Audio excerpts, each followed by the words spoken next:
13절 하박국 3장 스바니어서 바로 전이죠. 스바니어서는 스바니어서 전이고요. 그래도 도움이 안 되면 공부 좀 하세요. 아, 예. 그 1336페이지. 이게 길지가 않아가지고 그냥 훅 넘어갈 수 있어요. 1336페이지 하박국 3장 11절에서 19절. 자, 그럼 이렇게 읽도록 하겠습니다. 제가 먼저 11절 읽겠습니다.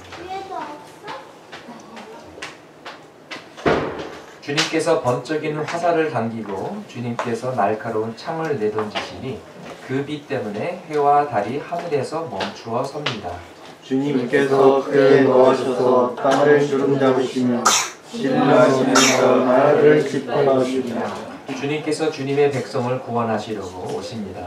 친히 기름 부으신 사람을 구원하시려고 오십니다. 악한 족속의 우두머리를 치십니다. 그를 따르는 자들을 뿌리채 뽑아 버리십니다. 셀라. 그들이 그를 흩으려고 폭풍처럼 밀려올 때 숨어있는 가엾은 사람을 잡아먹으려고 그들이 입을 벌릴 때에 주님의 화살이 그 군대의 지휘관을 꿰뚫습니다. 주님께서는 말을 타고 바다를 밟으시고 큰 물결을 휘저으십니다. 그 소리를 듣고 나의 창자가 뒤틀린다. 그 소리에 나의 입술이 떨린다.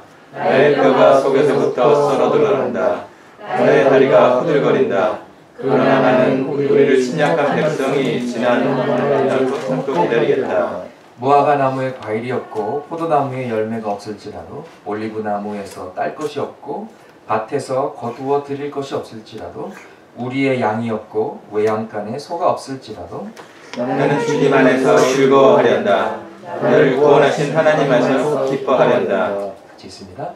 주 하나님은 나의 힘이시다. 나의 발을 사슴의 발과 같게 하셔서 산산 성기를 막고 시작게 하신다. 아멘. 네.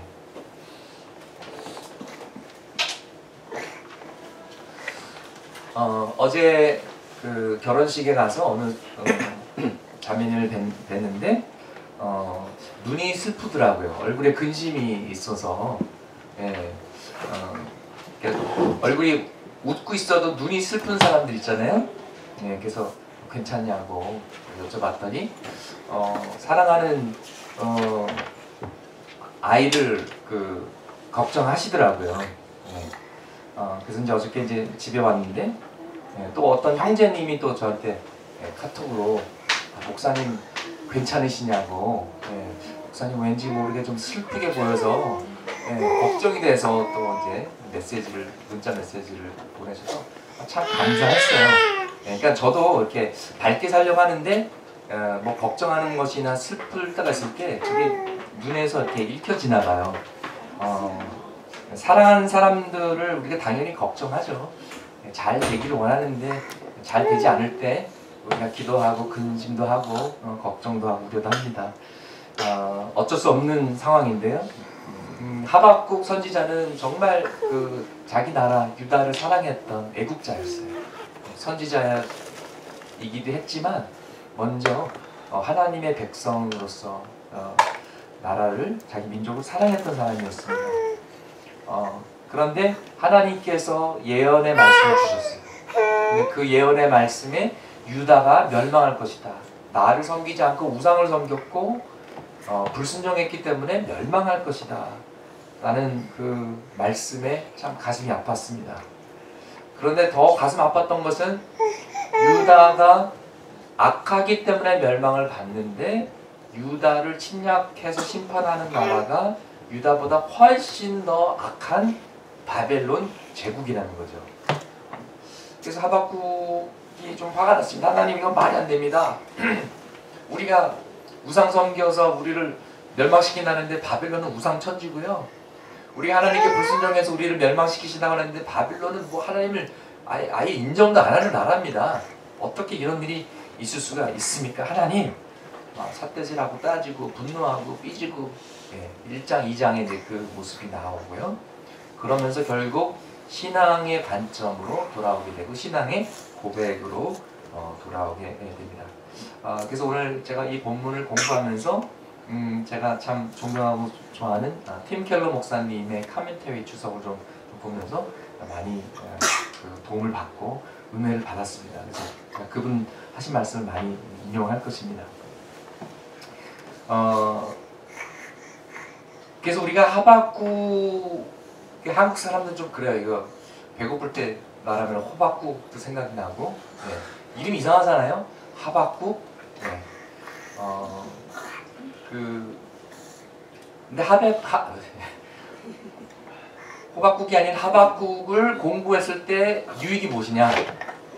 하박국의 우리의 그 교훈을 우리가 캐치를 하면 우리에게 악한 일이 생겼을 때, 우리 사회에 악한 일이 터졌을 때 그것을 믿음으로 극복할 수 있는 힘이 생깁니다. 그래서 상당히 중요한 것이고요. 우리 개인의 삶이나 우리 사회에서의 악한 일들을 우리가 신앙으로 어떻게 감당해야 하는가를 가르쳐 주는 것입니다. 그래서 17절 말씀에 보면 무화과 나무에 과일이 없고 포도나무에 열매가 없고 뭐 없고 쭉 나오는데 이거는 황폐함, 정말 폐허의 그런 모습이죠. 전쟁이 지나간 곳의 그런 모습이기도 하고요. 정말 굶주림이나 어떤 기근이 왔을 때의 그런 모습이기도 합니다. 여러분 뭐 홍수가 온다, 허리케인이 온다 이런 그 일기예보를 듣고 슈퍼마켓 같은데 이제 가서 물 사려 그러면은 어떤 모습이죠 주로? 다 텅텅 빈 그런 모습이고요. 최근에 이제 베네수엘라에 막 음식이 없어서 막 난리가 났었는데 슈퍼마켓 가게에 가도 그냥 텅텅 빈 그런 모습이 바로 지금 하박국이 이야기하는 모습이라는 것이죠. 무화과 나무도 없고 포도나무도 없고 외양간에 소도 없고 양도 없고 아무것도 없는 완전히 망한 그런 모습입니다.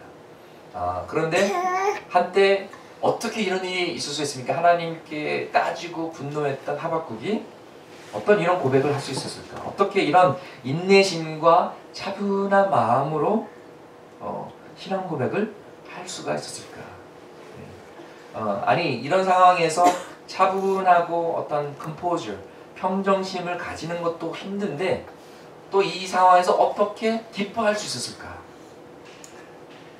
1851년에 영국의 선교사 알렌 가디너가 배를 타고 가다가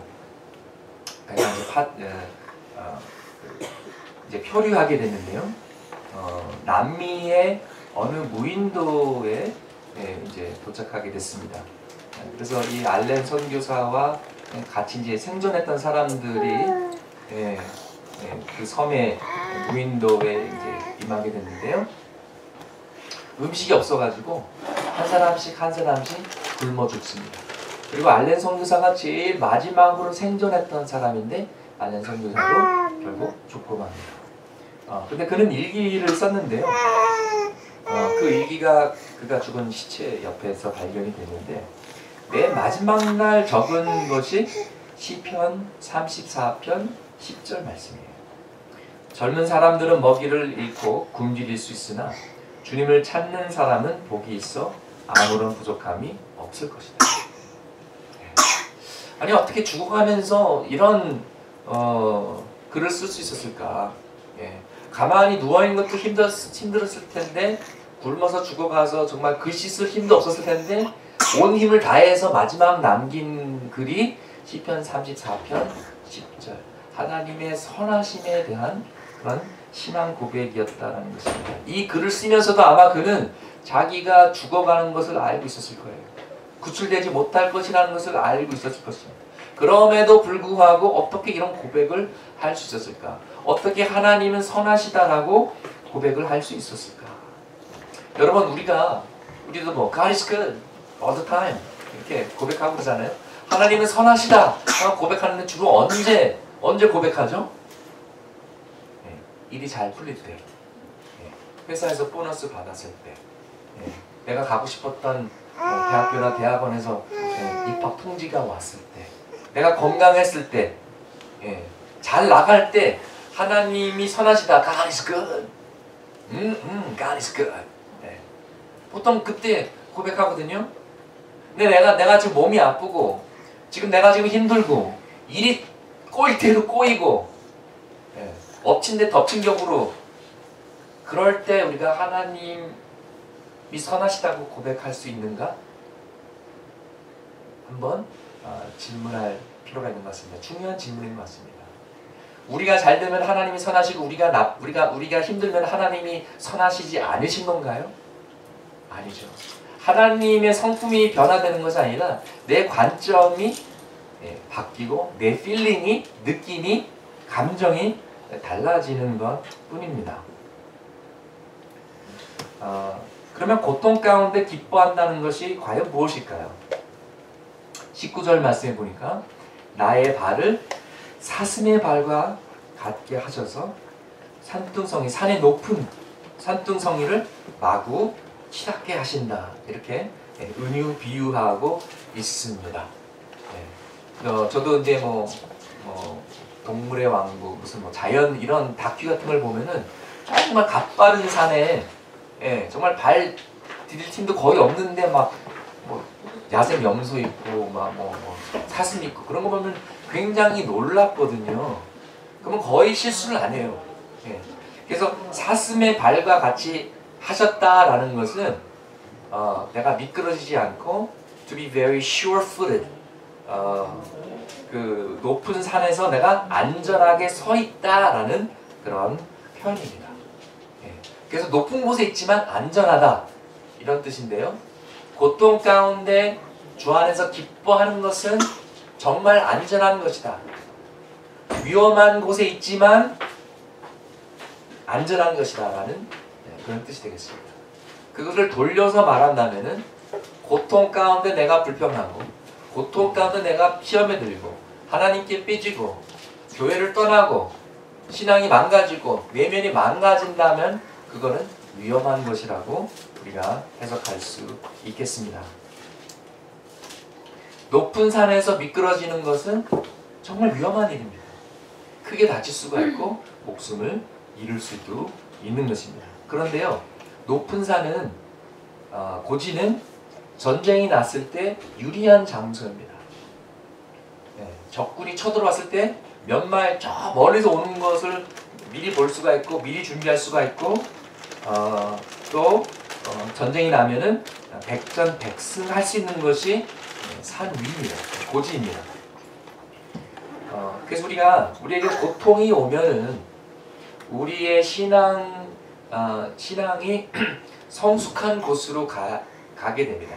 성숙하지 않으면 고통의 시간을 이길 수가 없어요. 그래서 기복 신앙을 가진 사람은 내가 예수 믿고 복 받으려고 믿었는데 왜 이런 제가 초등학교 때 너무 안타까웠던 것은 아래층에 사시던 할머님이 이제 불교 신자인데 옛날에는 예수를 믿었죠. 온 식구들. 근데 예수를 믿었는데 막 안 좋은 일이 생기는 거예요. 막 사고 나고 누가 죽고. 그래서 그때는 신앙이 깊지가 않아가지고 우리가 복 받으려고 예수 믿었지 이러려고 예수 믿었냐? 자기가 믿었나? 막 이러고 막 때려치고 다 불교로 다 바꿨다라는 거예요. 저도 그때 그 당시 너무 어려가지고 어떻게 뭐 설명을 드릴 수가 없는데 일단 신앙을 떠났다는 것이 굉장히 가슴 아팠던 그런 기억이 있습니다. 근데 여러분, 고통은요 누구에게나 찾아옵니다. It's not a matter of when. It's not a matter of if. It's just a matter of when. 나에게 고통이 임할까 안 올까가 아니 그런 것이 아니라 누구에게나 와요. 언제 오느냐의 문제지. 실망하게 됩니다. 인생을 살면 어려움이 와요. 힘든 시간이 반드시 옵니다. 그런데 이 고통의 시간이 왔을 때 우리가 어떻게 감당할 것이냐. 부르지도 않았는데도 초대하지 않은 불청객처럼 오는 이 고통을 우리는 영적인 성숙으로 극복할 수 있다는 것입니다. 그리고 그 고통 자체가 우리를 영적으로 성숙하게 만들어 줄 수 있습니다. 두 가지 큰 반응이 있는데요. 우리가 믿음으로 은혜로 잘 감당하면 고통을 통해서 우리가 더 겸손하게 됩니다. 우리의 마음이 더 부드러워져요. 더 하나님께 열리게 되고 남의 고통에 더 민감하게 되고 젠틀한 사람이 돼요. 여러분 그런 사람들 만나보셨을 거예요. 곱게 늙으신 분들 고생줄 주름줄 있는데 온유하세요. 친절하세요. 그런데 어떤 사람들은 진짜 고통을 잘 감당하지 못했던 분 얼굴에 다 적혀 있어요. 물 한 컵 주세요라고 물으러 갔다가 얼굴 보고서 그냥 참자. 그런 무서운 얼굴. 어떤 사람은 고통을 통해서 마음이 더 강박해져요. 더 단단해져요. 마음이 더 차가워져요. 한쪽은 마음이 더 부드러워지고 따뜻해지고 유연해지고 한쪽은 마음이 더 차가워지고 단단해지는 것입니다. 그런데 이것이 믿음의 선택, 우리의 선택이라는 것이죠. We can choose to be softer or harder. We can choose to be better or bitter. We can choose to be sweeter or sour. sweet and sour는 탕수육 같은 건데. 우리가 믿음으로 고통을 잘 감당하면 더 스윗한 사람이 된다는 것이죠. 그리고 남의 아픔에 대해서 남의 상처에 대해서 그 공감 능력이 더 생기게 된다는 것입니다. 근데 그것이 안 되면은 이제 삐딱선을 타게 되는 거죠. 그래 안 될 줄 알았어. 내가 하는 게 그렇지 뭐, 네가 하는 게 그렇지 뭐. 이렇게 막 삐딱선을 하고 굉장히 좀 kind of jaded, bitter 이렇게 되는 것이죠. 때로는 상처 때문에 더 오만해지기도 해요. 탈북자 형제 자매들도 만나보면은요 두 종류예요. 내가 북한에서 죽을 뻔했고 내가 두만강 건너면서 내가 빠져 죽을 뻔했는데 하나님의 은혜로 겸손하고 감사하다. 내가 지금 살아있다는 것만 해도 감사하다. 이런 사람이 있는가 하면은요 왜 하나님 내가 북한에 태어나게 해주시나 막 따지려는 사람이 있고 막 싸우려는 사람이 있고요. 그리고 오만해진 사람이 있어요. 뭔가 좀 들어보고 뭔가 좀 도와주려고 하면은 당신이 내 아픔을 알아? 당신이 두만강 눈앞에서 엄마 아빠가 굶어 죽는 그걸 당신이 알아? 당신이 이해해? 막 따지는 거예요. 그러면서 온 세상에서 고통받는 사람은 자기 하나뿐인 것처럼 스스로 의로운 자가 되고 어떤 비극적인 드라마의 주인공이 되고 순교자가 돼가지고 아무도 내 고통을 몰라. 뭐 이런 오만해지는 사람도 있다라는 것이죠. 여러분은 어떠십니까? 여러분은 보통 고통, 안 좋은 일, 아픔, 슬픔 이런 일이 벌어졌을 때 어떻게 반응하시나요? 그리고 어떤 사람이 되어 가시나요? 이런 맥락으로 봤을 때 고통은 우리의 인격, 우리의 진짜 모습, 우리의 밑바닥을 다 보여준다라고 말할 수 있겠습니다. 그래서 고통이 우리로 하여금 더 좋은 신앙인이 되게 하거나 더 좋은 사람이 되게 하거나 아니면 더 나쁜 사람이 되게 만듭니다. 19절에 산 위에 올라간다고 그랬잖아요. 산 위에 올라가면은요 더 많은 것을 보게 됩니다. 고통을 통해서 나에 대해서 발견하게 돼요. 내가 이 정도 그릇밖에 안 되는구나. 나는 이런 인간이었구나. 고통이 오면은요. 그래서 저는 젊은 친구들 이렇게 막 결혼하기 전에 만약 가능하다면 단기 선교나 뭐 이렇게 좀 서로 충분히 알 수 있는 그런 기회를 가지라고 해요. 뭐 2주 동안 단기 선교 갔다. 뭐 필리핀에 막 쓰레기 마을에 막 단기 선교 갔다. 그러면은 덥죠, 춥죠, 배고프죠. 뭐 샤워 못 해가지고 막 끈적끈적하죠, 막 짜증 나죠. 뭐 음식이 막 입맛에 맞지도 않죠. 그럴 때 나오는 모습. 내가 엄청 배고픈데도 자매한테 먼저 먹어요.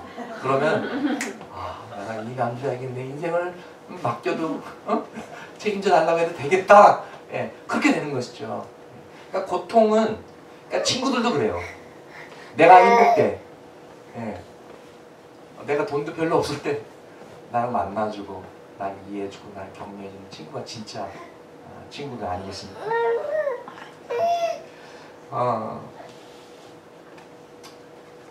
여러분 잘 나갈 때 하나님 찬양하는 것은 그래도 좀 쉽습니다. 그런데 힘들 때, 어려울 때 하나님 찬양하는 것은 쉽지 않습니다. 그러나 눈물로 찬양하면서 하나님을 예배드릴 때 그때 흘리는 그 눈물은 다이아몬드보다도 더 값진 줄 믿습니다. 그게 진짜예요. 어려울 때 도와주는 친구가 진짜 친구인데 그분이 바로 예수 그리스도이십니다. 고통 속에서 기뻐한다는 것은 높은 산에서 사슴의 발과 같이 안전하게 걷는 것과 같습니다. 실족하지 않습니다. 높은 산에 있어서 위험한 장소에 있기는 하지만 안전한 것입니다. 물 가운데로 걸어가지만 타지 않습니다. 물 가운데로 지나갔으면 왜 위험한 물가로 갑니까? 하나님은 나의 목자시니 내게 부족함이 없으리로다. 왜 죽음의 음침한 골짜기로 인도하세요? 난 거기 가기 쉽지 않아요. 그렇지만 하나님께서 지팡이와 막대기로 나를 보호해 주시고 결국 나의 생명이 되어 주시고 구원자가 되어 주시는 것입니다. 자, 그러면 그래서 고통은 누구나에게 오고 우리가 하나님을 믿으면 하나님의 그 믿음 신앙학교의 필수 과목이에요. 고통이라는 과목은 우리가 꼭 들어야 되는 과목이고요. 그럼 우리가 언제 기뻐하나요? 고통이 다 지나간 다음에 기뻐하나요? 승리 후에? 기도의 응답 후에 기뻐하나요? 아니요. 고통 가운데 고통 속에 기뻐합니다. 기뻐할 수 있습니다. 아직 고통이 끝나지 않았고 아직 미래가 보이지 않고 아직 기도 응답을 받지 않았지만 기뻐합니다. 16절에 보면은 하박국의 반응이 나오는데요. 이제 바벨론 제국이 자기 사랑하는 나라를 침략할 것입니다. 그러면 얼마나 잔인하겠습니까? 뭐라고 어떻게 반응했나요? 그 소리를 듣고 나의 창자가 뒤틀린다. 그 소리에 나의 입술이 떨린다. 예. 입술이 떨린다라는 거는요, 막 컨트롤 안 되게 펑펑 우는 거예요. 이런 뜻이에요. 두려움으로 입술을 뚫리는 게 아니라 막 그냥 펑펑 우는 거예요. 그런데 16절에 또 그러나 나는 우리를 침략한 백성 바벨론 제국이 하나님의 심판을 당한 날 재난당할 날을 참고 기다리겠다. 우리보다 더 악한 나라가 우리를 멸망시키지만 그 나라도 하나님께서 심판하실 것이고 바벨론으로 포로가 되고 피난민이 되고 흩어지지만 바벨론 그 포로 생활이 끝나게 하시고 다시 회복시키고 예배를 회복시키고 그 다음에 메시아 예수 그리스도가 올 것이다. 이 큰 그림을 보기 때문에 이 고통 속에서도 소망을 가질 수가 있고 또 기뻐할 수가 있는 것입니다. 그리고 여기 보면은 하나님을 기다리겠다는 거거든요. 하나님의 날, 하나님의 심판, 하나님의 회복, 하나님의 정의 이거를 기다리겠다고 했는데 히브리어로 기다린다라는 말은 깊은 평화와 평정심이라는 그런 의미가 담겨져 있습니다. 나는 하나님의 구원의 날을 기다리리라. 여러분 믿음은요 기다리는 거예요. 기다리는 것입니다. 하나님의 때를 기다리는 것입니다. 우리는 인스턴트 세대에 살고 있기 때문에 그렇잖아요. 예. 옛날에는 밥하기 귀찮으면 나가서 사 먹기 싫으면 라면 해 먹었는데 이제는 라면 끓이는 것도 귀찮아. 그러니까 컵라면. 예. 물 끓이는 것도 귀찮아. 그냥 전자레인지 돌려. 예. 점점 인스턴트. 그 어떤 사람이 이렇게 기도하잖아요. 인내심이 없어가지고 하나님 인내심 주세요. Right now. 인스턴트 제너레이션에 살기 때문에 그런 것이죠. 그러니까 솔직히 저도 그래요. 기도할 때 right now 바로 응답해 주셨으면 좋겠어요. 근데 그렇지 않거든요. 기다려야 돼요. 기다려야 돼요. 예. 근데 여러분 동물의 세계에서 좀 낮은 동물일수록 이 임신 기간이 짧아요. 예, 뭐 계란에서 나오고 막 그래요. 예. 근데 사람은 10개월이잖아요. 예. 빨리빨리 하면 어떻게 됐을까요? 예. 막 일어나서 걸어다가 막 넘어지고, 예. 두뇌 세포가 막 부족하고. 그렇게 충분한 시간을 사랑으로 키웠기 때문에 준비가 돼서 나오는 것처럼 하나님은 우리를 인내심을 가지시고 우리를 예수 그리스도의 장성한 부분, 예수 그리스도의 성숙함에 이르기까지 우리를 훈련시키시고 키우십니다. 그것이 기도 응답보다 더 중요해요. 하나님의 말씀에서는 그까짓 그 집이 문제냐, 차가 문제냐, 건강의 문제냐, 100만불, 200만불의 문제냐, 나는 네 영혼이 더 중요하다. 네가 암에 걸려서 죽더라도 예수 그리스도를 믿고 구원받으면 좋겠다. 그게 하나님의 관점이에요. 그게 신앙의 관점이에요. 딴 건 다 중요하지 않아요. 어차피 다 없어져요. 밥 한 그릇 더 먹었다, 김치 한 그릇 더 먹었다, 그게 뭐 중요해요. 아무리 좋은 차도 1000년 만년 지나면 고물이에요. 조금 더 살아봤자 80살 살 것을 100살 살아봤자 예요. 하나님을 모르면은 그나마도 의미가 없어요.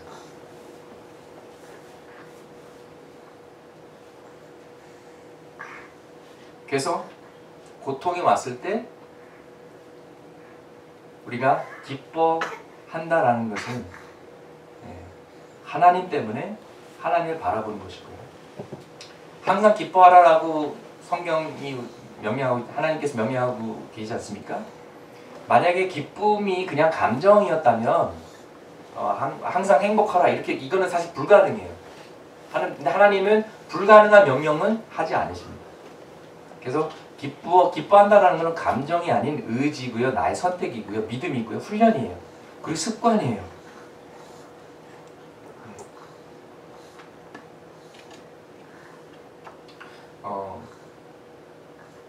저도 이제 미국에서 대형 교회에서 목회할 섬겼을 때 월요일날 이제 쉬거든요.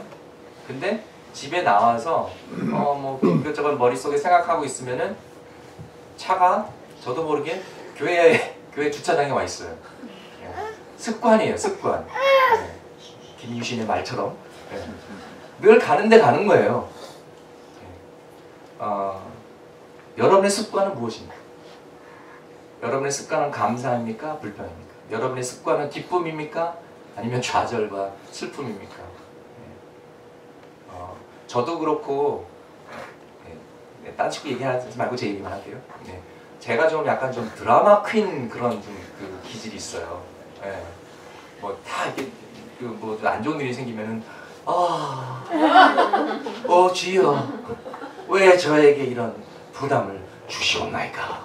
막 좀 그래서 막 침실에 들어가가지고 침대에 몸을 확 던지면서 베개를 껴안고 주여. 조금 약간 좀 드라마 퀸 그런 기질이 있는데 이게 또 습관이에요.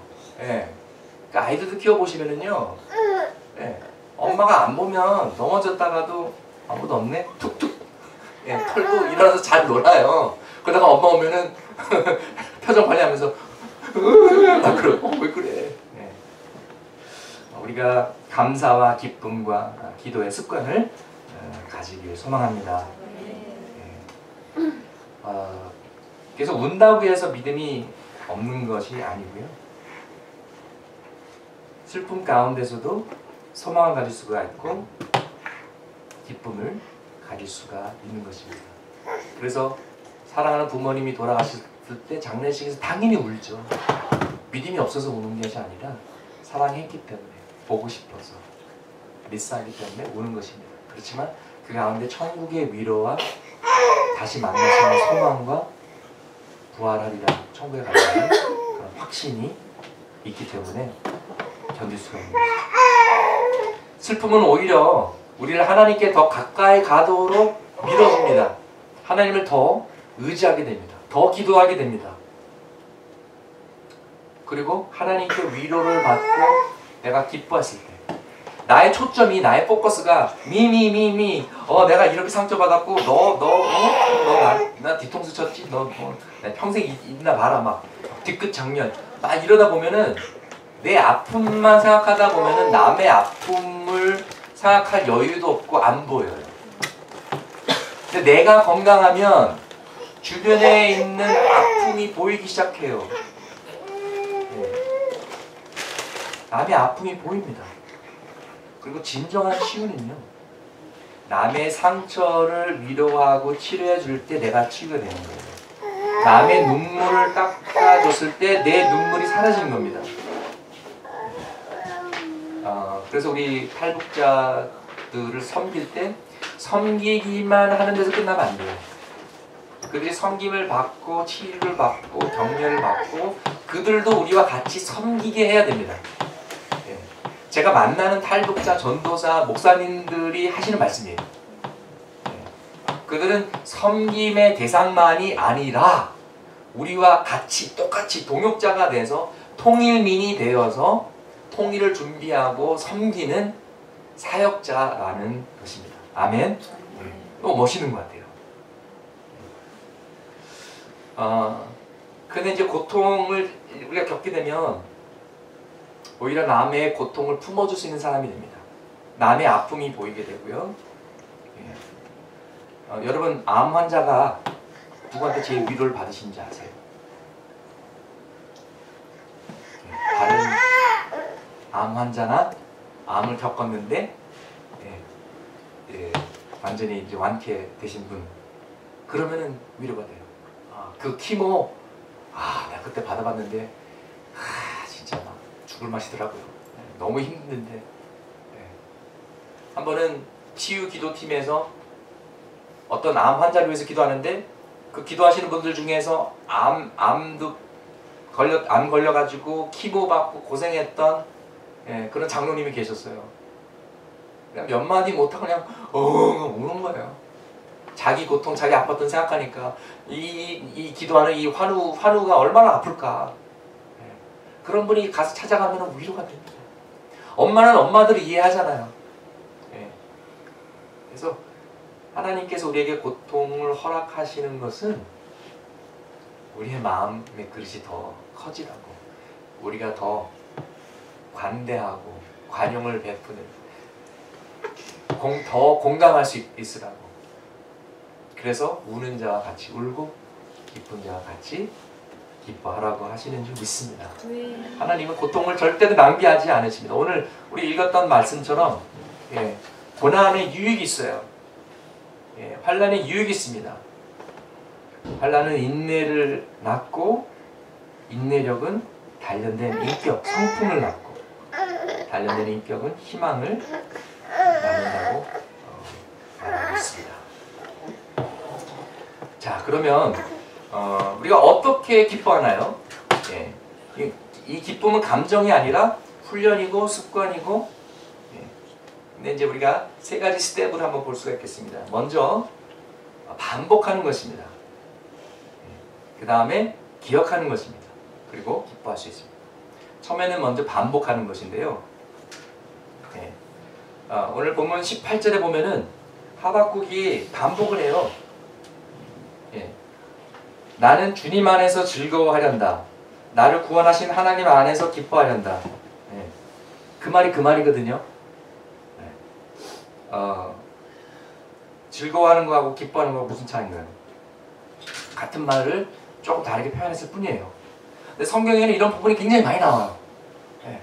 반복하면서 외우는 거예요. 기타를 잘 치려면, 바이올린을 잘 치려면, 피아노를 잘 치려면 무한 반복.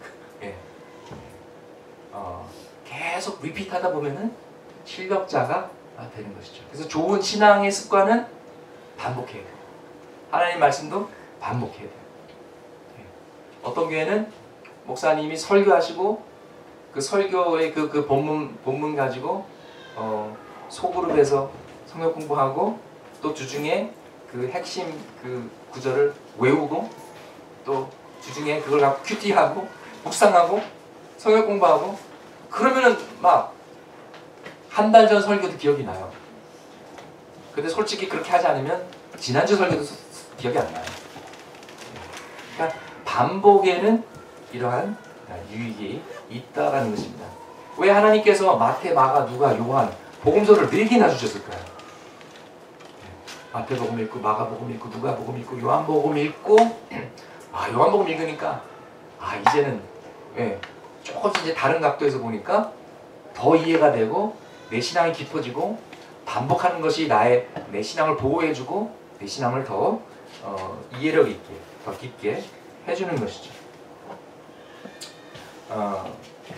예수님께서 4,000명, 우리가 잘 아는 오병이의 기적은 4,000명을 먹인 것이었습니다.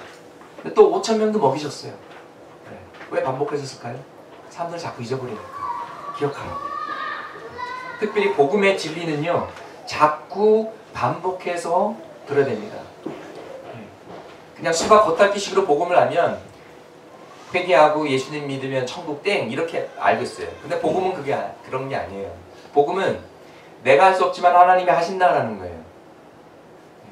복음은 나는 죽을 죄를 졌지만 하나님께서 나를 사랑하셨기 때문에 내게 자신감도 있고 그렇지만 내 죄가 흉악했지만 용서해줬기 때문에 내가 겸손하고 남을 정죄하지 않고 그래서 자신감과 겸손함이 아주 아름답게 오묘하게 균형을 맞추는 거예요. 그래서 어디 가도 꿀리지 않아요. 뭐 학력 뭐 이런 거 뭐 딸려도 나는 하나님의 자녀다. 당당해요. 그렇지만 또 뭐 좀 교회 안 다니는 사람을 본다고 해도 막 깔보지 않아요. 왜? 나도 죄인이니까. 근데 용서 받았으니까. 은혜를 베풀 수가 있어요. 그래서 겸손한데 리더십이 있는, 겸손하지만 당당한 자신감이 있는, 이것이 복음을 제대로 이해하고 소화하는 사람들의 일어나는 변화인 것입니다. 그래서 우리가 먼저 반복해서 기뻐해야 되는 것입니다. 반복해서 하나님을 기뻐해야 되는 것입니다. 예수님은요, 하나님의 말씀을 반복해서 외우셨어요. 묵상하시고 암송하셨어요. 그래서 예수님께서 사단에게 시험 받았을 때, 3번 시험 받았을 때 3번 다 말씀으로 물으셨어요. 심지어 십자가에서 죽으시는 그 상황에서도 사실 우리도 막 몸이 아프고 그러면은 막 경황이 없잖아요. 막 뭐 생각도 안 나고 그러는데 십자가에서 죽으시는 그 정말 열악한 그 상황 속에서도 성경 암송을 하세요. 시편 22편 1절 말씀. 그 엘로이 엘로이 라마 사박다니, 하나님 왜 나를 저버리셨습니까? 그게 시편 22편 1절 말씀이거든요. 그러니까 완전히 스폰지처럼 하나님의 말씀이 내 삶의 일부가 돼서 내 것이 된 거예요. 그것이 반복의 힘입니다. 어느 분야든지 전문가가 되려면은 만 시간의 법칙인가요? 10만 만인가요? 네. 만 시간의 법칙이라는 게 있어요. 뭐 골프의 달인이 되고 싶다. 그러면 만 시간을 가서 휘두르면은 잘하게 되는 거예요. 이제 그만큼 반복이 중요하다라는 것이죠. 제가 알던 한 그 나이 드신 권사님은요, 참 그 나이 또래 드물게 암송을 하셨어요. 그래서 근데 치매가 오셨어요. 근데 치매가 점점 심해져가지고 어저께 딸이 왔다 갔는데도 기억을 못하세요. 근데 이 치매라는 게 숏텀 메모리가 없어지잖아요. 롱텀 메모리가 있어요. 근데 젊어서부터 암송하셔가지고 다른 건 다 잊어버리는데 성경 말씀을 주르르 배우시는 거예요. 찬송가도 찬송가 안 보고 계속 부르시는 거예요. 그래서 이제는 아들도 모르고 딸도 모르고 아무도 없어. 어떻게 보면 굉장히 외로운데 말씀을 통해서 기억하는 말씀과 찬송을 통해서 예수님과 함께 동행하는 그런 모습을 봤습니다. 얼마나 아름답습니까? 그래서 우리가 고통 가운데 기뻐할 수 있는 것은요, 먼저 하나님의 말씀을 반복하고 기뻐하는 습관도 반복해야 되는 것이죠. 두 번째는 기억해야 되는 것입니다. 우리가 다 읽지는 않았는데요, 하박국 3장은요 하박국이 출애굽을 기억하는 거예요. 네. 그래서 여기 막 전쟁 막 활을 쏘고 막 땅이 흔들리고, 이거는 신의 산을 얘기하는 거고요. 예. 물 가운데로 막 물을 짓밟고, 이거는 홍해 바다를 건너가는 그런 이미지예요. 예. 그런 비유입니다. 그래서 구약에서는요 출애굽 경험이 어떤 복음의 원리를 제시해요. 구약에서의 복음은 출애굽 경험이라고도 말할 수 있어요. 왜냐하면 출애굽이라는 것은 애굽에서 종살이했잖아요. 애굽에서 종살이했고 이스라엘 백성들이 스스로 구원할 수 없었어요. 그래서 하나님께서 개입하셔가지고 정말 기적적으로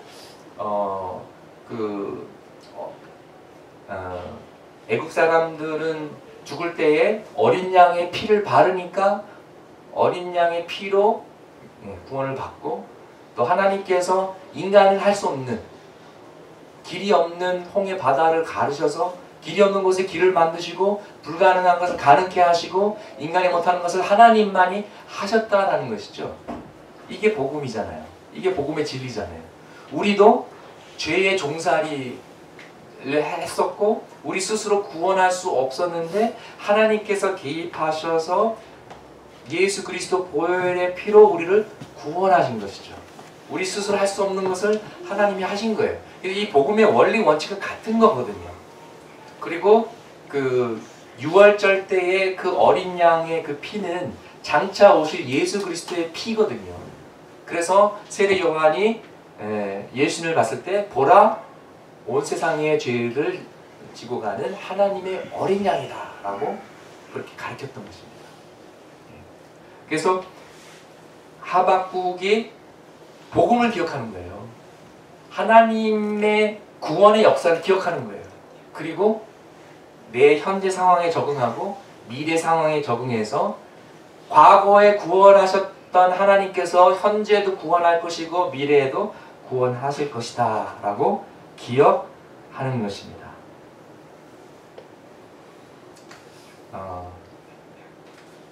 그래서 시편에도 보면 이런 것들이 나오는데요. 시편 42편에 보면은 오 내 영혼아 왜 낙심하느냐, 너의 소망을 하나님께 두어라, 이런 걸 하고 있거든요. 이거는 설교, 사람들에게 하는 설교가 아니에요. 하나님 앞에 하는 고백도 아니에요. 지금 누구한테 얘기하고 있는 거예요? 나 자신한테. 철이야 너 목사잖냐, 너 2주 전에 이 설교했는데 너 왜 낙심해? 자기 자신한테 설교하는 거예요. 파지르 셀톡이죠. 시편 103편도 그래요. 찬양하라 지연아가 아니라 찬양하라 내 영혼아. 찬양하라 내 영혼아. 나 지금 찬양하기 싫은데 찬양하라 내 영혼아. 자기 자신을 기억나게 하는 것이죠. 누가복음 8장에 보면은요, 예수님과 제자들이 갈릴리 호수를 이렇게 건너가다가 막 폭풍이 불고 막 파도물이 들어와서 배가 가라앉게 되었습니다. 그래서 막 제자들이 예수님 우리가 죽게 됐는데 관심도 없으십니까? 막 불평하고 막 난리가 났어요. 근데 예수님께서 뭐라고 하셨는지 아세요? Where is your faith? 믿음이 어딨니? 너희들이 내가 누군지 알지? 나 메시아야, 하나님의 아들이야. 내가 베푼 기적도 봤지? 오병이어의 기적, 막 장인들이 눈 뜨고 막 귀신들 쫓아나고 믿잖아. 그 믿음 어디 갔어? 그 믿음 지금 활용해야지. 그 믿음 뒀다 뭐해? 실력 발휘할 때가 바로 지금이야. 그 믿음 지금 써. 너희들 안 죽어. 내가 너희들 돌봐줄 거야. 도와줄 거야. 이 사건을 통해서 믿음은 따로, 삶은 따로, 이런 것이 보이는 것이죠. 우리가 아는 하나님, 우리의 지식, 성경 지식, 우리가 믿는 믿음과 내 삶의 상황과 연결시켜야 된다는 것이죠. 근데 많은 경우에 기도도 해요. 교회도 가요. 하나님도 믿어요. 근데 사는 거는 믿지 않는 사람처럼 살아요. 소위 크리스천 에이티스트. 무신론자적인 그리스도인들이죠. 사실 모순이죠. 하나님을 믿는다고 하면서 하나님이 안 계신 것처럼 사는 것입니다. 그래서 우리가 반복하고 그 다음에는 기억해야 되는데요. 기억하면서 우리의 믿음과 우리의 삶의 현장을 연결시키는 것이 상당히 중요합니다. 그럼 우리가 주 안에서 기뻐할 수 있는 것입니다. 함께 기도하시겠습니다.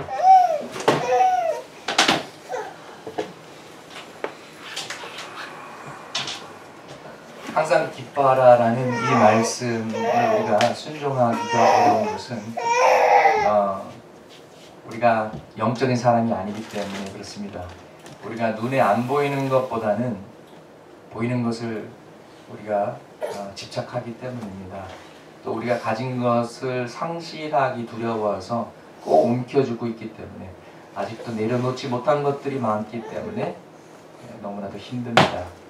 주님, 우리에게 좀 더 성숙한 믿음을 허락하여 주시옵시고 하박국처럼 고난 속에서도 기뻐하는 그런 믿음과 그런 성숙함을 허락하여 주시옵소서.